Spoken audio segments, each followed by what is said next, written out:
Oui, bonjour, je suis Monica Scholz-Zapp. Je suis italienne de Milan, mais j'ai enseigné à l'université en allemand.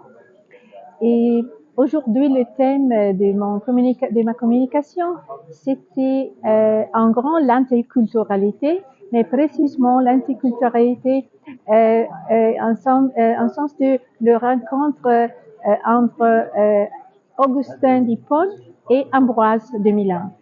Parce que ce sont deux personnes qui étaient romaines, mais très différentes, parce qu'ils viennent de deux cultures différentes, de l'Afrique et de la Lombardie, de Milan, je ne peux pas dire de l'Italie en général.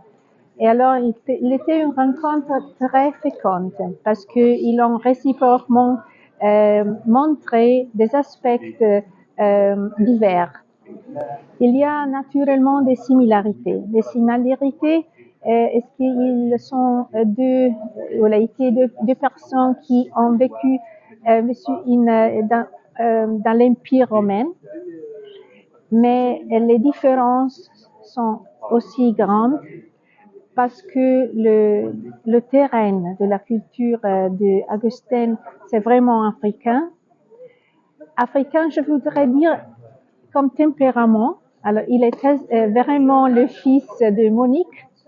Monique est une berbère. Monique est une dame, une femme très, très forte. Il cherche avec sa sincérité la vérité. Et d'autre côté, Ambroise est une aristocrate. Il vient d'une famille riche.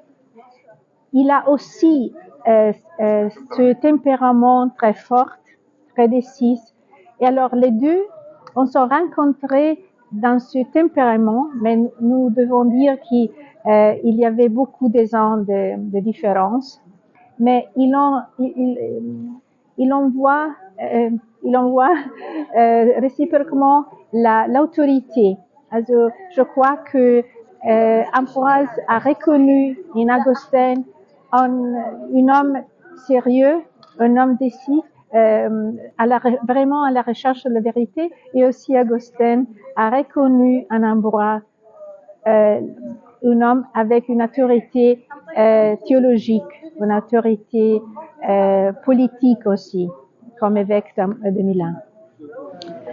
Je crois qu'une caractéristique d'Augustin est la vérité dans la recherche de soi-même, dans la recherche de la vérité. Et je crois qu'Augustin est très contemporain. Et j'espère que la nouvelle génération découvre cet homme, découvre l'attention à la vérité, l'attention que le bien, le vrai, le beau, vraiment retourne au cœur de l'humanité.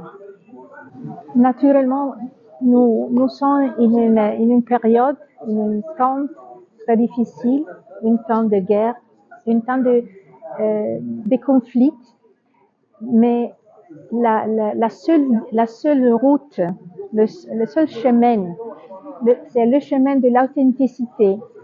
L'authenticité avec soi. Naturellement, le chemin n'est pas facile. Le chemin a besoin de l'entendre. Mais il n'y a pas un autre début pour changer le monde.